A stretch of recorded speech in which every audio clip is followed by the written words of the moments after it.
Hey, what's up, guys? Doing a gear update. Basically, for the stuff that I take to the range or to a competition, I have drastically reduced my footprint as I kind of went through, found out what I liked, what I didn't like, what I thought I needed and would just bring for no reason. And then stuff that I don't even know why I brought it. It was just there. Like I said before, like the slings and all the other random stuff that I never actually really used as I have changed my training and just focus it more into the PRS competition scene. So to super quick, obviously the rifle, which we all know, gotta have a rifle. I'd bring a suppressor most of the time just because guys don't like me being super loud when they're all suppressed and I'm not, and they get all butthurt. But I do also have my Hellfire brake that I'll run as well when I'm prepping for a match, and that's what I'm going to run. Unfortunately, they'll just have to put their ears in, is what it is. So besides the rifle, working from my left, your right, and across. I have one on right now. This is a new one, so I'm just wearing it because I'm excited about it. But I'll bring a Shemagh, usually the tan one with the little skulls on it, because it's still my favorite one and it's all broken in, just to cover glass or wipe stuff down, or protect myself from the sun if it's super hot. And I forget to bring sunblock because that happens a lot. I have 2 bags. I've got one Armageddon medium with Get Light, and then I've got one sand fill. I will be upgrading these again. I'm going to attempt to get +1/+1s with sand fill. I got a guy who is holding on to some for me until I get paid. And then I'm going to purchase them off him and basically swap those out. I almost never use the light one, so I feel like just getting at least a +1/+1 and then maybe just a regular medium and bring those 2 as my primary bags for training and for matches, just so I have 2 bags in case I need a second one for any reason. Obviously, I bring ammo. That's not the exact amount of ammo that I bring. That's just what I have here because it was what was in my bag. I run the Hornady 6.5 Creedmoors. These are 140s. I go back and forth between 140s and the 147s. Realistically, it's just depending on what they have the most of that I can purchase. So I have enough to train and compete with. So last match that I just did this weekend was 140s. Potentially the next one might be 147s. Doesn't really matter, but my gun likes both of them and they shoot well. So again, just out there so you can see, usually that stack would be doubled because I bring about 200 to 250 rounds that I load in my pack. Then I obviously have at least 2 magazines. Both have the ability to run 12 rounds in them. They are the Accurate mags with the Accurate Mag 2-round extenders. I got the red ones just because they match my sticker. And actually, when I originally got them, it was when I had my Whiskey 3 with all the red accoutrements. So that was just the look that I had, was the black and red look. I always bring a Kestrel. I usually bring a pack of at least 4 AA lithium batteries. I don't have that on the table now, but that will go with it just in case I need to swap out batteries in case they die. Obviously, the suppressor will be on the gun with a suppressor cover. And then I have my second set of bipods. I have my Thunder Beast pods on the gun right now, and then I have my MDT double pull Sky pods in my bag. Usually, I will have these on the gun primary, and then I'll have my Thunder Beast on backup. Just lately, what I've noticed for the East Coast matches, those end up being much more useful. When I was doing a lot of one-day matches, the Thunder Beasts were more preferred based off of the props and things that were going on at that match. So again, depending on where you're at, it just changes, but I like to have ones that have the length, because again, as you can see, these can go much, much higher. I can get way, way up, and a lot of versatility depending on the props and the positions that we're shooting from. The other thing is, which you can't see right now because I got all the stuff in the way, but my Thunder Beasts are running the rubber feet. In fact, running the rubber feet. So again, if I'm shooting off a car, truck bed, boulder, anything that would require me to pod down, and I don't want it to be bouncing all over the place, right? Because again, these have the metal spike feet. I'll deploy the Thunder Beast with the rubbers to dampen the bounce and being able to get back on target as quickly as possible and minimize jump coming off the shot break while the bullet's still traveling down the pipe. And then I'll run the spike feet, basically digging into the dirt, digging into the grass or whatever the surface is that will allow the feet to dig in and really plant the rifle in a position so I can stay exactly where I want. Always bring my fix-it stick kit. This comes with all the torques that I need. I also have fixed to stick bubble levels in there in case I need them, torque limiters, and then I've got a jag in here, and then I have the ability to basically disassemble and reassemble the rifle in the event that I need to fix something or clean something, or just tighten something up that came loose, unfortunately, at a horrible time, like during a stage.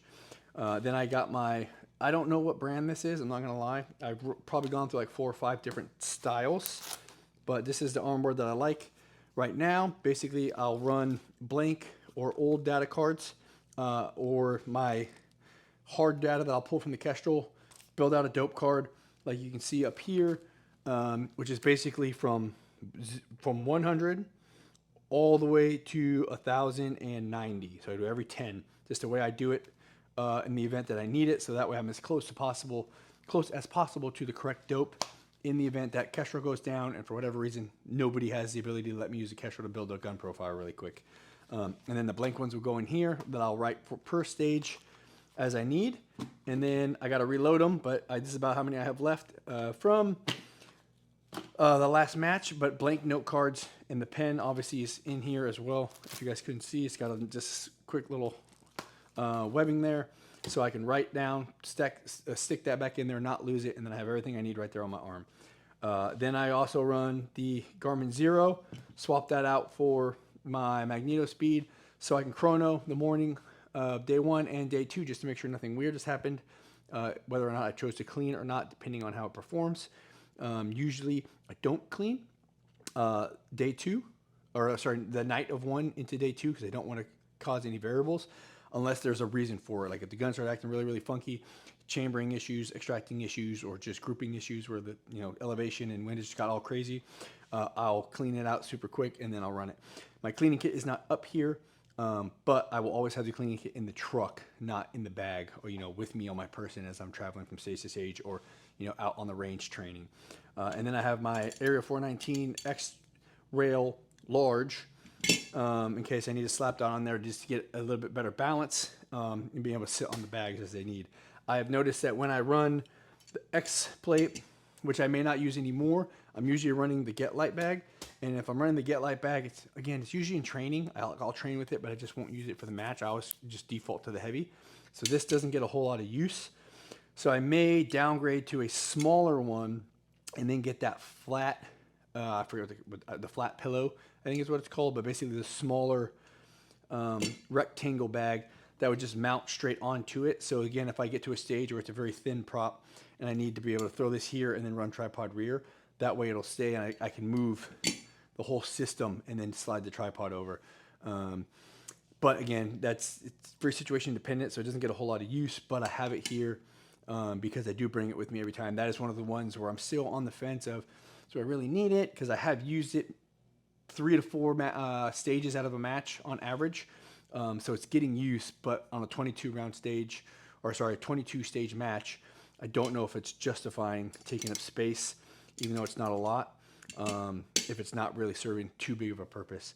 But then again, that could just be me not using it enough or forgetting that I have it until halfway through a match. So that's the main stuff that I'll have with me in my bag. Then I'll run my belt. Okay, so I've got G-code belt. The inner belt is in my pants, which is upstairs, waiting to get washed. I have pistol mag pouches on here just because I didn't take them off from the last time. Sometimes I'll stick my Kestrel in there, or a pen, or something small. But I really don't need them on there. They kind of just take up space. It's just didn't see the need to take them off because they weren't in the way causing any issues. And then I'm running 2 G-code rifle mags.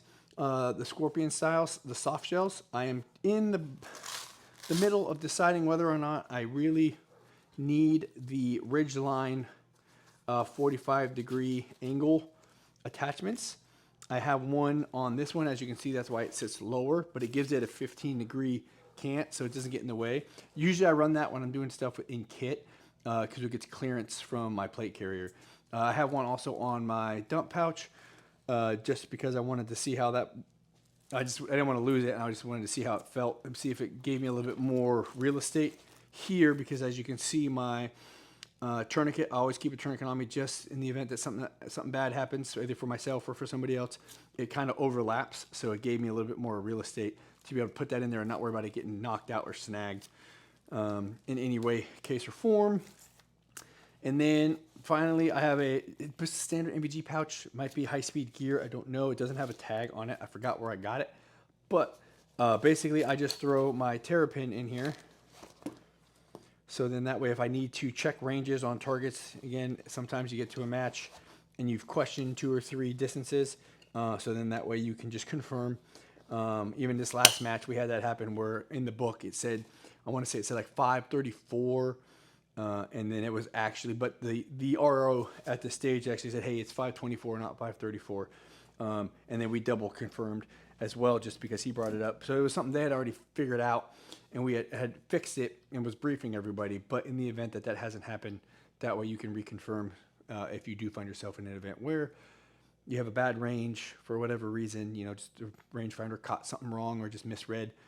The laser just didn't hit the plate correctly, and it, you know, hit something else, and then it gave you a weird, funky range. With that, I'm going to do a more in-depth video here soon once I get some more stuff in. But I do all that with my Stone Glacier bag backpack. It's a 3-day bag. Basically, it's got the big vertical zipper. I just throw, like, you know, my plate will go in there. My fixes sometimes will go in there, or a pair of pods will go in there. And then my Kestrel goes in and out, because that way it's easy to get to at each stage, and I don't have to worry about digging down in the belly. Let me zip this up real quick. And then I've got the belly here, which big open space so I can fit ammo, spare bag, anything else in here that I need. It's got 2 pouches on the side. Again, I'm not going to go super detailed and show you all the stuff because I'm going to do another video. But it's got a pouch, a tall pouch here, and a shorter pouch here. I got bug spray in there right now. Usually bug spray and sunblock will go in one. A water source will go in the other. And then it's got 2 horizontal pouches right here on the lid. So usually I'll have my spare note cards in here, batteries for all my stuff. And then once I've used the Garmin, if I feel like for whatever reason I didn't have a chance to put it back in the case in the truck, I'll just throw it in here just to keep it safe. And then, you know, odds and ends, pens, pencils, maybe some snacks, whatever. Obviously this will go in there. And then that way I have everything I need just right there in the bag, super quick. I will do this video. I just purchased, I want to say it's the Camp Buddy. I think it's the Camp Buddy. It's Camp something. And I'll have all the proper names when I do the next video. But basically, this back panel has Velcro, soft Velcro all right here. And it's got some tabs up here at the top. So basically, you can put internal pouches in here. So I bought 2 internal pouches. And then I bought 2 external pouches to go on the hip belts. And then I got these other 2 pouches that I'm going to put in here. These swing out pouches. So basically, you latch them on in here inside the vertical pouch, and then you can pull them out, and they just flip out. So I got a first aid kit coming in, and then I got one that's just a blank one. That might be where I put my Kestrel and stuff, because then instead of having to open this all the way up in case it slides to the bottom, I'll have it right in the top with the note cards and stuff, and then that way I won't have to open the belly unless I need the bigger items or ammo. And then that will be super convenient. Again, I use this pack for just about everything, overnight training with the guys, if I'm doing missions or anything work related, because it fits everything it needs. I was just silly and didn't realize that it also came with some internal, didn't come with, but you could purchase the internal pouches based off your needs and wants. So now that I have figured that out, I put in about $200 worth of pouches that are going to be coming in hopefully on Saturday, and then hopefully by Sunday. That's overzealous. We'll say, you know, maybe late next week, I'll put together a video on that, showing those pouches. Obviously, I haven't used them yet, but I'm going to put everything in and then basically, you know, go through and be like, hey, this is what's in each pouch as of right now. Once I start running it, we'll see how that changes based off of, you know, application and need and what gets used the most, and kind of rearrange it to make it more versatile, and put the stuff that gets used the most easier to reach, and the stuff that doesn't get used as much but still is necessary, you know, towards the bottom, just to organize the pack more better. Because right now I don't organize it very well, which basically means I unload everything and then load everything back in every time I go in there, just because I'm silly and didn't realize that there was pouches. So again, that's just a quick gear update. Should be much faster than the last video, as we see, because I have reduced a lot of stuff. There's no slings, there's no extra bags. I don't have 10,000 different bipods, 10,000 different magazines. I have basically figured out what I like, what I need, and what I don't need, and got rid of it. I do have in my Pelican case, I have the Dewey rod. It just didn't put it up here. And then a couple extra rags just to clean stuff off. Besides this one, I got some microfiber towels in there that just stay in the Pelican case, because that would be something that when I'm putting the gun away, I'll do a quick wipe down just to kind of help keep it clean. And then, like I said, my cleaning kit is in another Pelican case over there on the floor that I would use when I get home or in case of an emergency that I needed it. That's got all the gun lube, the cleaners, the patches, you know, the brushes, the jags, all that stuff.